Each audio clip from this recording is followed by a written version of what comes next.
Ladies and gentlemen, I am SidAlpha. In my previous video, I discussed the Denuvo anti-cheat within Doom Eternal and took a more specific look at the kernel mode driver discussion in terms of why it is felt that anti-cheat systems might need that level of access. However, it was rightfully pointed out by a great many people that I did, for all intents and purposes, fail within that video because I did not take into account a few key factors, becoming too hyper-focused on one element, and as such, I didn't see the forest for the trees. Now, some of those factors were mainly the human element, whether or not this would be good for the consumer and why. Branching off of that is also the fact that Doom Eternal is not a solely multiplayer game. In fact, I think it's safe to say that 90% or even more of the players most likely won't even trouble themselves with the multiplayer component of the game, instead focusing on playing the campaign by itself.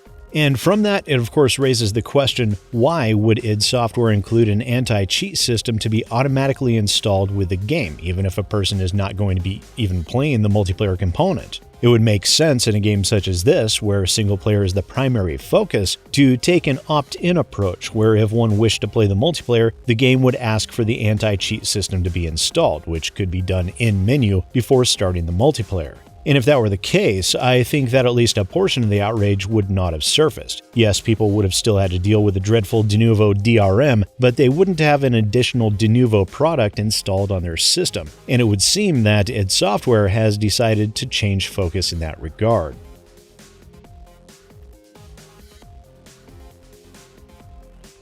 Now, as I stated in the community hub on my channel a couple of days ago, it was announced by Marty Stratton via Reddit that the anti-cheat system would be removed from Doom Eternal in the next PC update. He continued in that statement by saying, "As we examine any future of anti-cheat in Doom Eternal, at a minimum we must consider giving campaign-only players the ability to play without anti-cheat software installed, as well as ensure the overall timing of any anti-cheat integration better aligns with player expectations around clear initiatives, like ranked or competitive play, where demand for anti-cheat is far greater." Stratton continued by addressing many people's claims that Bethesda is to blame for the Denuvo anti-cheat implementation. In this, he clarified that this was entirely a decision made by id Software, and this was not an instance of a game publisher pushing a decision onto the game developers. He then addressed the performance issues that people have been encountering that have been claimed to be a direct result of the inclusion of the Denuvo anti-cheat. Many have unfortunately related the performance and stability issues introduced in Update 1 to the introduction of anti-cheat. They are not related.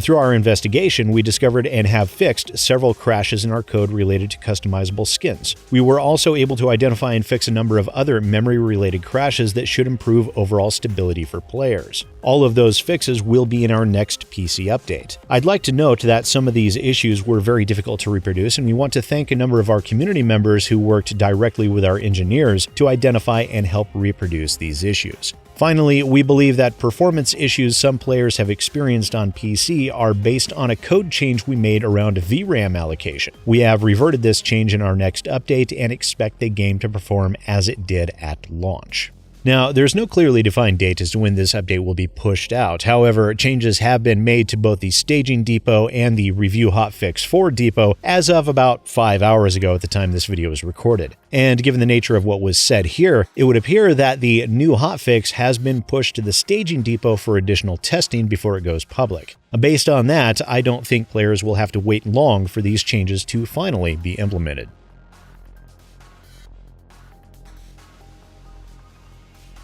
A lot of people were angry with me over the last video, some of them probably rightly so, given how I didn't live up to my usual level of standards. This boiled over onto Twitter as well and ended up with a fair bit of discussion and debate on the topic of anti-cheat software. When it comes to anti-cheat software, there are a great many options out there, and most of the major anti-cheats available do make use of kernel mode drivers, Valve's anti-cheat being one of the few that do not. However, it would be a correct statement to make that an anti-cheat that is required to be installed for someone only wishing to play the single-player campaign is a bad design, and it is a bad call for the company to make. And while I would normally rake id Software over the coals for this, I feel it would be a bit like a pot calling a kettle black in this instance because while yes, the developers absolutely should have considered in a broader sense how this should be implemented, whereas in my own videos, while it did contain a good amount of information that I'm glad people were able to find to be of some utility, I too missed the context surrounding the topic being discussed.